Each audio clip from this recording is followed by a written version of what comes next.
the prize I'm most fond of, the second place I got at World Championship, was a costume that included silkscreen printing, so it's a technique I'm very fond of, and I hope I really get to get some of you guys hooked on it. As for education, I am a trained tailor, and I have a bachelor degree in textile, so that means silkscreen printing and embroidery.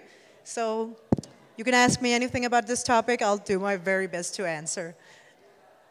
I've also worked in theater, different kind of theatrical performances like Annie Get Your Gun, Book of Mormon, and Phantom of the Opera. Lots of fun. All right, let's get this started. This is what we're going to go over today, just giving you a quick overview of what's going to happen. It's very relaxed, so it's not going to be terrible. If you want to ask any questions at any point during the panel, like if anything's confusing, just raise your hand. It won't bother me to be interrupted. We are going to go over what silkscreen printing is to begin with. I know some people are not familiar with it, so I'm going to go over the very, very basics of what this strange foreign technique is. And then I'm going to go over facilities, what kind of things you need to do and get in order to be able to make these things. Like, what kind of rooms is... We're going to get more into it. It's a whole thing. It's a whole thing. I'm also going to go over the designing process, how to prepare the frames for silkscreen printing, what dyes to use, and how you prepare your table, your fabrics, all these things. Generally speaking, a lot of stuff is going to happen, and we're going to end up with a little bit of inspiration by the end. All right, silkscreen printing. You can see it right here. Whee! This is silkscreen printing. You see how they have made these cool shell patterns right here? That's made by dragging this little, what's it called? I think it's kind of like a spatula, but it's not really a spatula. What's the English word here? A squeaky. That's it. It's a squeaky. Because it makes a very loud squeaky noise. When you drag that across this frame that has silk fabric on it and photo emulation on it and all these things, when you drag the die across with the squeaky, the print comes through to the fabric. You can almost see the outline of the print here in the darkness. The photo emulations make sure it doesn't just make a big square of dye, but instead only gets this cool little area. So it's a really nice way of, if you feel like, oh, hand painting is such a pain in the ass, or I can't get my lines clean when I'm hand painting because, Jesus Christ, that shit is hard. Or I don't want to spend a fucking million years doing embroidery. Please, no, thank you. This is a very efficient way of getting very clean designs onto your costume, like a logo if you want that on, or if you needed like 15 billion times the same image again and again and again, and it has to be the same size and the same look. It's really nice to just have a screen where you just go like, done, next one. So super convenient. I think it's a great technique. You should try it. All right, facilities. Let's go over what you need in your home to be able to do this. I'm going to make sure that I tell you the things you can get in your home so you don't need like a huge workshop or something to do it, because I know we're cosplayers, we don't have a lot of money, we can't have our own workshop. So this is all things that you can get and set up in your own house. Promise. Washing equipment, well, if you have a sink, you're on your way. It's in the professional dyes, we use high pressure, what's it called, a high pressure hose and stuff like that. But if it's not available, it's possible to use it without it. You just have to maybe scrub a bit more. This wears the frame down a bit faster, so you might have to replenish the frames more often, but it's 100% possible to do it at home without a high-pressure hose going. You're also going to need a dark chamber, like one of those classical things where you see in murder mystery movies where it's all red. It's not red anymore, guys. It's actually yellow now. Red is a terrible color to work under, so you can't see shit of what you're doing. So now we use yellow light instead in our dark chambers. You can make a dark chamber at home, no problem. You just have a dark curtain over one of your windows and make sure it's all sealed up good. And that's a dark chamber, really. You can buy these little bulbs, these yellow bulbs, and put it into any kind of lamp, and it's going to be a yellow light. You're also going to need a daylight lamp. So a very strong lamp to, like, what's it called, scorch the image into the photo emulation. It needs a lot of light to really settle in there. These are also just bulbs that you buy. You buy one of these crazy bulbs and you put it right into a normal lamp. It's not too crazy, actually. So you can just buy some cheap lamps, put them up, and put the right bulbs in, and seal up your room. It's basically a dark chamber. It doesn't have to be more scientific than that, really. As for mixing, dye mixing equipment, it's stuff like you need a scale that measures things quite accurately down to the very small numbers. You also need a lot of little mixing bowls, stuff like that, nothing too crazy. But I do recommend not to do it in the kitchen.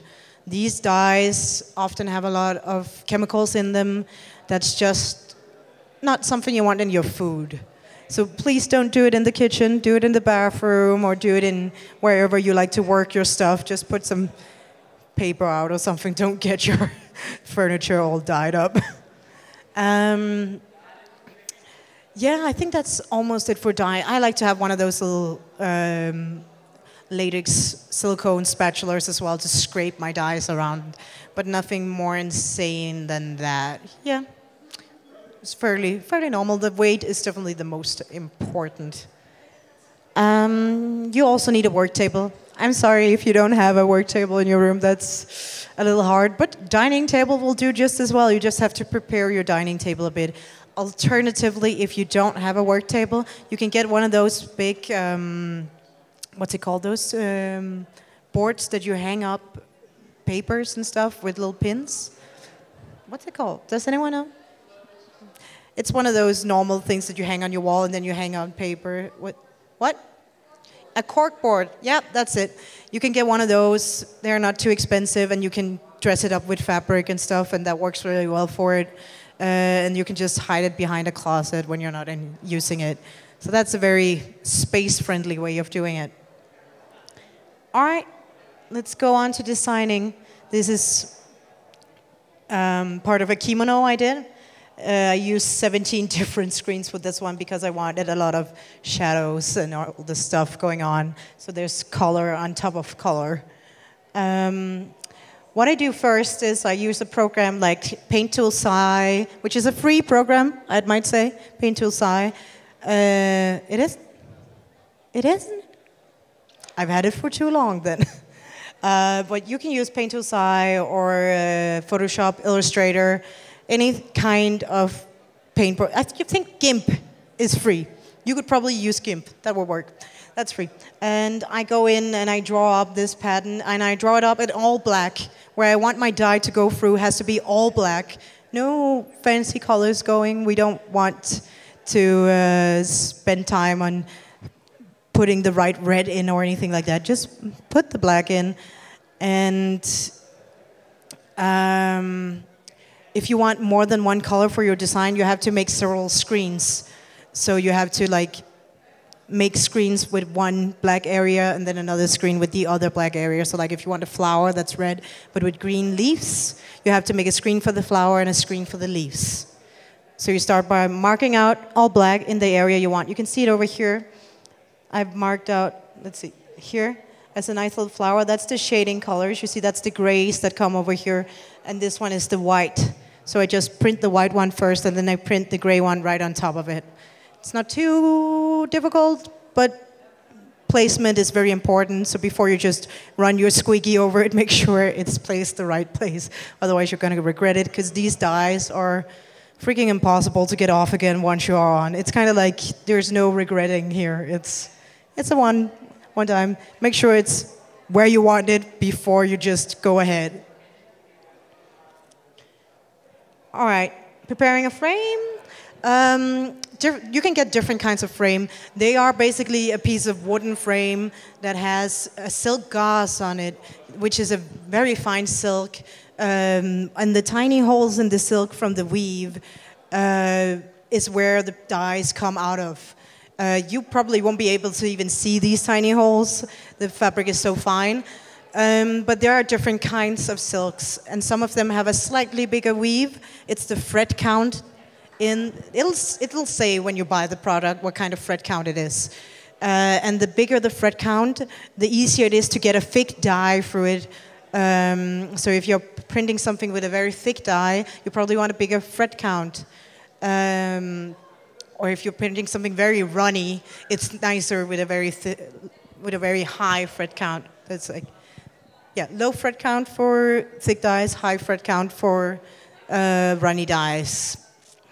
And also be aware that the lower the fret count is, the harder it is to get sharp lines, because it's like with pixels, like the bigger the threads are, the bigger the holes are, the more space the dye has to go around, so it won't be as sharp as a high fret count frame. But there are just some dyes that won't get through a high fret count frame, like the D50 dye that's ridiculously thick, so you have to wash the freaking frame all the time, and oh well. We'll get to that. Before you even start working on your frame, now you've gotten your frame, it's nice, everything's good, but before you even start working on it, you have to clean it. And even if it looks clean, it's not clean. Because the fat in our fingers have probably gotten on it for somewhere. So don't touch the fabric after you cleaned it, because then you're just putting your fat from your fingers right back in there and clogging up the tiny holes in the mesh, and that's going to make a very unclean print. So clean it up, use these nice little cleaning, there's just normal cleaning scrubs. There's these, it's like a scrub soap that you just put on, or brown soap, anything like that. You scrub it in, you wash it up real good. There's even a photo emulation cleaner if you're reusing a frame. So like if you already did your frame previously and you want to scrub off the photo emulation, you can get a cleaner that works with the photo emulation and just takes that shit right off. Frames do get old over time. Some dyes tend to stick and leave an after shadow in it. Like you'll always see this beautiful red flower that was on there, just vaguely as a shadow there. They're still usable, but eventually the pores, I guess you can call that, the holes in it will get so clogged up that it will no longer be usable. And that's when it's time to get a new frame.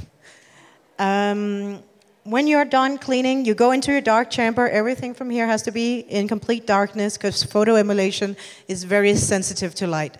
If you don't do this in darkness, it just won't work. It's just going to become a big blue surface where you can't get anything through, and that's pretty sad. Photo emulation usually comes in blue, but I also seen them in pink. Doesn't matter. It's the same product. Don't worry about it. If it says photo emulation, you're on your way. You put it in this beautiful gray trough. Yeah, a little silver trough almost. They sell them. There is a store for all these things. They're called Silkscreen printing stores online. They have all these things. So when you buy a frame, when you buy photo emulation, they will more than likely tell you that you also need this thing. So just remember, it's a little silver trough. You put your photo emulation in it, and you hold the frame and drag it up the front of the frame all the way up. Make sure it's very clean. It's not a thick layer. It's just a thin, nice, even layer. And then you turn the frame and do it on the back side as well. Make sure it's all nice and even. I have a video of this to show you afterwards. Don't worry if you're having a hard time visualizing. And then you leave it to dry all night. Put it in a dark box if you don't want to have your room dark for a complete full day and you're like, I want the sunlight back. Then take the box the frame came in, tape it good in there. It won't see the daylight. It's fine. Leave it alone. Come back tomorrow. And make sure your room is still dark. Or is dark again if you want to set it up again and all that. Yeah. You then put down some of these flamingo. It's not called, it's polystyrene.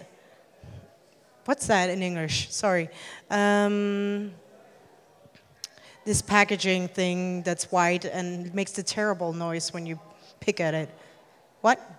Styrofoam, that's it. We call it flamingo. Well, styrofoam. You put down a piece of styrofoam in the size of your frame, put black cardboard over it to make sure it's all nice, and you put the frame on top of that. And then you have to put your design on it. I'm just going to quickly go back to this. You see how the design has been printed out on these overhead pieces, like these clear plastic sheets of paper. You print out your design on these clear plastic sheets of paper so that they're all ready. I like to print out 2 of them instead of just 1, and then tape them together so that the black is completely thick and there's no, in case there's a mistake in the print somewhere where the little pixel didn't get printed, it's very nice to make sure they're on top of each other and there won't be any mistakes anywhere. But that's what you put on top of here then, and then you put a sheet of glass, basically, just a normal sheet of glass on top of it for weight and to make sure it's really firmly on there. And that's when your daylight lamp comes into it. That's the one right here. It's a powerful ass lamp that lights it. It only needs to burn for like 2 minutes. Nothing crazy.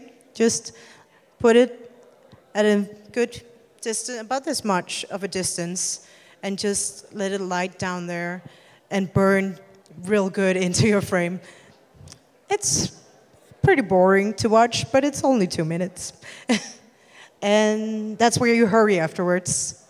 Not while you're in the darkroom, you're not busy, but when you're getting out of the darkroom with your frame and walk to the bathroom, you're hurrying. You hurry to the bathroom and you start washing.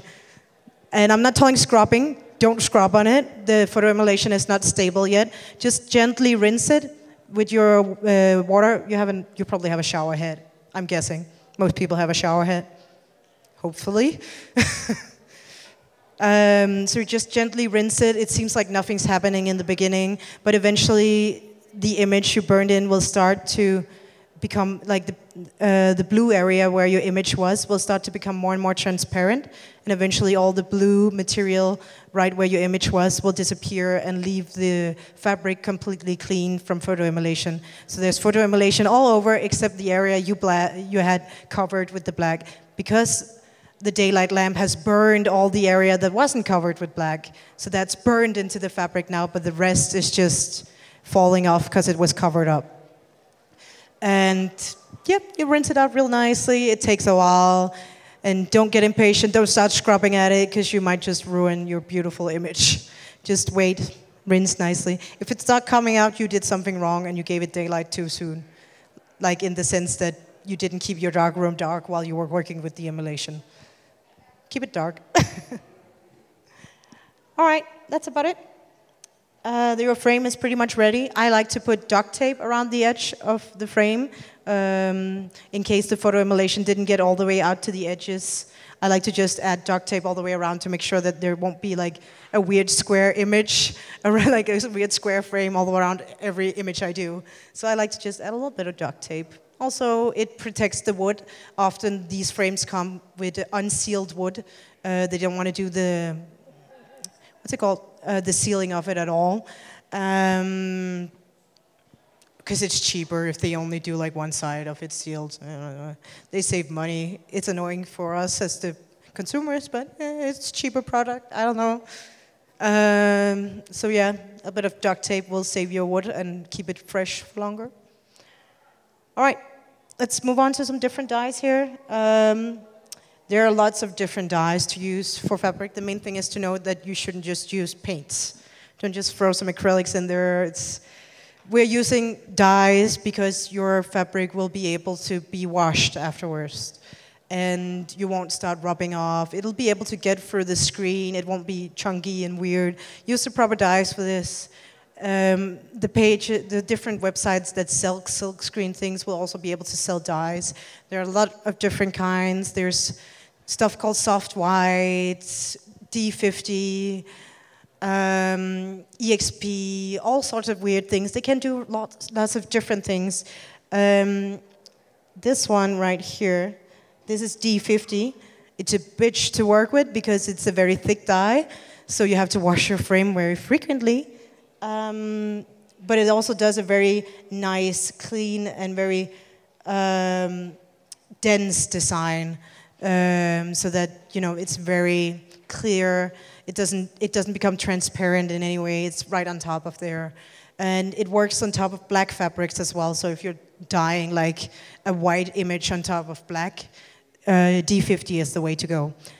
Be aware that if you put your squeaky over too many times and get too much dye on, it'll become almost plastic-like, so it'll start scraping off after a while, like, you know what happens to like too thick paint on your nails, stuff like that. Too thick of a layer and it starts cracking eventually. So don't run the squeaky over too many times either. I recommend to at least stay under 10. Preferably not more than 5 if you can get away with it. Like, it shouldn't take more than, for a normal print on a light colored fabric where you're doing a normal darker print, it's just 3 times should be enough. But for darker fabrics, it's hard to cover them up, so you need more times, but just be aware that you're taking a risk with every, with every squeak. I love this one called EXP. You see it right here on this piece of armor. There is some silkscreen printing. We printed onto a piece of fabric. It's because on this particular design, there was a lot of screen tones used. And screen tones have a very particular design, but it was also completely insanely tiny. You can see this is no bigger than this whole design. And making something like this in wobbler and make it look even and the same all over for all these pieces of screen tone is like insane. It's not fun. But if you have the frame, you can just silkscreen print them. And with this print called EXP, you can do 3D printing in the sense that when you have printed it on and let it dry, you can take a heat gun or even an iron and heat it up, and it'll pop out of the fabric and become a 3D print. Super cool, super nice, and that means you can get cool little details on your armor as well. Silkscreen printing isn't just for clothes. I recommend always doing a lot of tests, because getting the right color is difficult. You want your right shade of color, and all dyes start out as white. You get this D50, soft white, anything. They come in a little, well, usually a quite big container of white dye.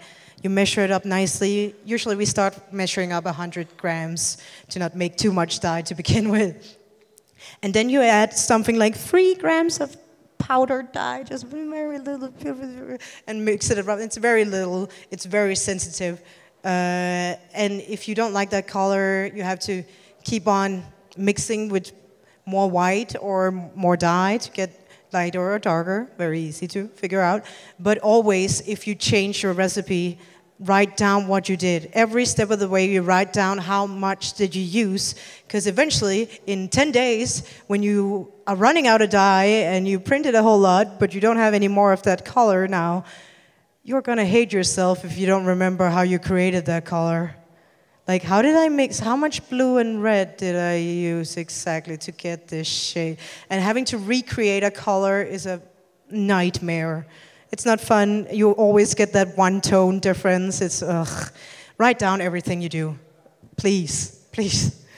And make a lot of tests. Every time it's good to get some test fabric of the fabrics you want to print on.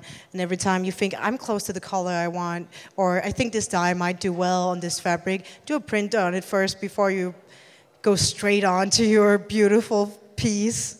And you're like, oh, yeah, this is fine. And then do it right in the middle, and it's no good. Lots of testing. You can also, if you don't even want to do the screen first or anything, you can do like a little piece of fabric where you just try all the different kind of dyes and colors and check, do I like this one? Do I like this one? How does this one work on this piece of fabric? Is this kind of dye weird to touch when it's on this fabric? Stuff like that. Testing is the way to go. And if you want a softer design, I recommend something like soft white is a really nice one to use. It's quite dense in its color, but it's not as plasticky as D50. But D50 is great if you're using very dark fabric. We already talked about mixing chemicals and taking notes, very important. But I also want to make sure you know that there are some dyes for silk called Ramasol. and they are toxic for people who are pregnant. So if you are pregnant, please do not work with the silk dye called Ramazol. It might kill your baby. Just so you know. This is a good warning. Please don't buy Ramazol if you are pregnant. All right, table and fabric. Let's presume you only have the corkboard or something like that. Strapping out a piece of good felt over that, and then a nice piece of cotton, making sure it's real tight. Kind of like when you prepare an embroidery frame, if any of you have tried that. Or if you're making a drum, imagine making a drum. You're putting it on real tight with pins on the sides all the way around. It's so nice and tight, nothing is gonna move, nothing is creasing, anything like that. It's just, you're really pulling with everything you got, so you can almost tap it afterwards and hear a sound. That's basically what you're going for. And when the table or corkboard is prepared, it's time to pin your main fabric on. You see my piece of fabric here is all straight on. That's because everywhere around the edge, there's little pins going along. And you take forever to stretch it out and put it in nicely. Put it one pin at a time. I only do about this much distance between the pins. And you get to the end, and for some reason, there's still a gap for no reason. So you have to move the other pins on the other side. It takes a while to make sure everything is placed properly and nothing is being pulled out of shape or anything like that. And that just means sometimes you have to put the pins in several times over different rounds of it. And that's just what it is, but it's better to make sure that everything is firmly on there and stretched out in the right proportions and everything, instead of regretting it afterwards. Good preparation is the only way to make sure you don't fuck up your costumes. And that's, if you're making a design that has to have the motive placed in a specific tile, like if it's placed in a very specific pattern with specific spaces between them, you can stretch out threads, you can measure out threads, so like you make little marks around the whole fabric and measure out exactly all these little squares that you want your design to be in between, and you can just put a little thread around one of the needles and trace it across to the other side where you have your mark, and just keep tracing it around until you have like this nice tile, so you always have a nice view of, oh, I'm printing it in this particular area to make sure it's very even measured out. You can even make little markings on your frame from where the frame side should be and where the thread going across should touch your frame, just by putting a piece of, what's it called? Painter's tape on and drawing a line. It's quite easy, and it's very nice when you start being in doubt of whether or not you want your design to be right there. When you're just freehand printing like this, the frame is still kind of transparent, even with the photo emulation, so you can kind of get a feeling of, oh, my last design was stopped right here, so I can just put it right next to that. It's not too bad. You can see, you can also do gradients in your designs with different colors. If you have two different colored dyes on your frame when you do it, and you run them across both of the time, they will blend into each other as you run the squeaky across, so you get these cool color changes in your design as well. Super fun to play with. It's a very fluid kind of way of working with things. You can't control exactly where the blending will happen, but it gives a really cool look sometimes that it's just very enjoyable to watch afterwards. The printing itself is you putting the frame on the fabric very nicely. You're very sure of what you want. Make sure that's the spot. Don't print before you know it's the spot. And then put the die at the top, just in a nice little line across the top, within the photo emulation area, not on your actual design. No, just tap it right on the hole, but put it up in the blue area. And then you take your squeaky and you just hold the frame nicely down with one hand and drag the squeaky across in one fluid movement, and make sure the frame is nicely held down by the other hand so you don't end up moving it as you're making the print. Then you dab off excess dye from your squeaky, and you're ready to turn it around and go back up again. Just drag it across again, and you continue to do this until you've gone across the amount of times you want. This is also why you do some testings before you just do it on your fabric. You kind of want to figure out how many times is the right amount for my design. Lots of testing, but results in very clean results. So this is some inspiration. You can see there's a lot of different ways besides the ones I've already told about. You already seen here with the armor, what you can use EXP for with the 3D popping out. You can also print up here with metallic foil. What you do is, instead of printing the die through, you print glue through. There's this adhesive glue you can print through your screen, and then you add a big piece of gold foil on top of it, and you let it dry, and then you just peel off the excess, and it'll only stay where you printed the glue on. Super cool if you want a very metallic design. This can also be done with velvet. There's these sheets of velvet made for it. So if you print on the glue, you add a piece of this sheet of velvet on, let it dry, and you peel it off, and you have a pop-up velvet design on your costume, and it's just, ooh, so beautiful. Ooh. But yeah, this is D50 because this is a darker color fabric. You see, to get this clean design on a darker fabric, D50 is really the only dye that will do it properly. Yeah, this is all D50 as well. I think I went over it too many times with this one. Unfortunately, I should have probably slowed down, but you live as long as you learn. This one took about 170 hours to print, but there were 17 screens, keep in mind, and there's a lot of cleaning time with 17 screens. That's what you get when you want to have 3 different colors for one flower on top of each other.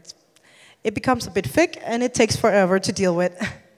But other prints, something like this, you can have it done in less than a day. And then you have a very nice, clean, beautiful metallic design, and it's like, oh, that's nice. I didn't have to sit and hand paint it all and be worried about lines becoming too thick or thin or whatnot, or is it dense, or it's really nice. All right, we are going to go over to a little video demonstration so you can see the whole process visually and have it all summarized and have an easier time remembering. And I apologize for the royalty music. It is royalty so free, so that's why it's a terrible music.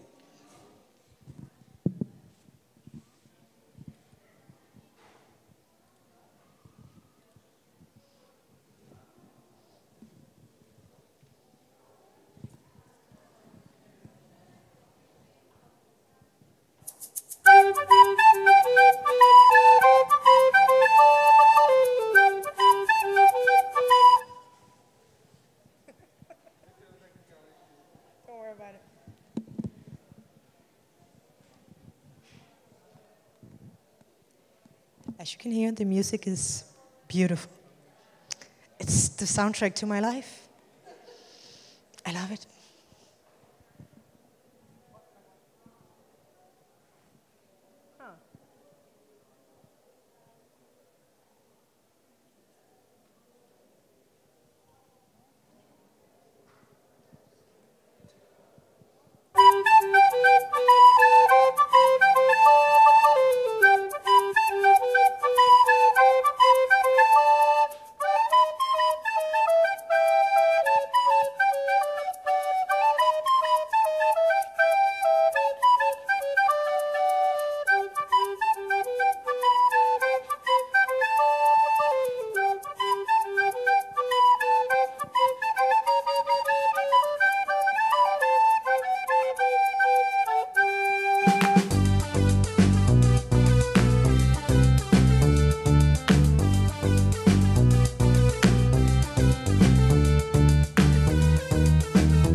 This is a degreasing. It takes grease out of the...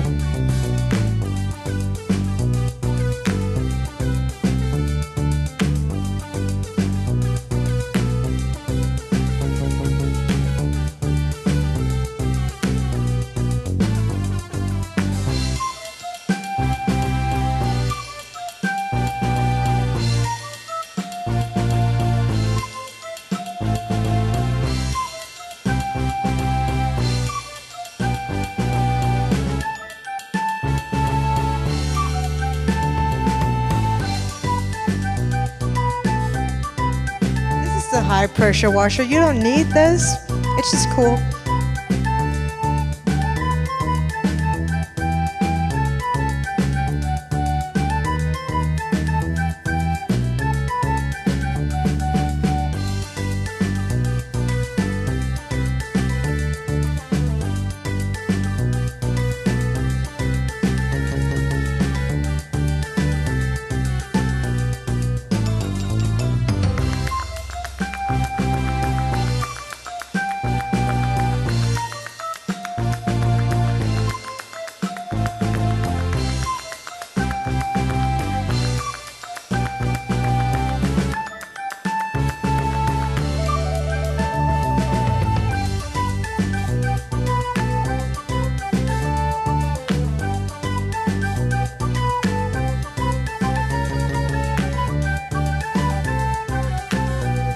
Taking off the excess photo emulation here to make sure it doesn't become too thick.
As you can see, you can get very small details. Even the thinnest lines can be made with this kind of technique.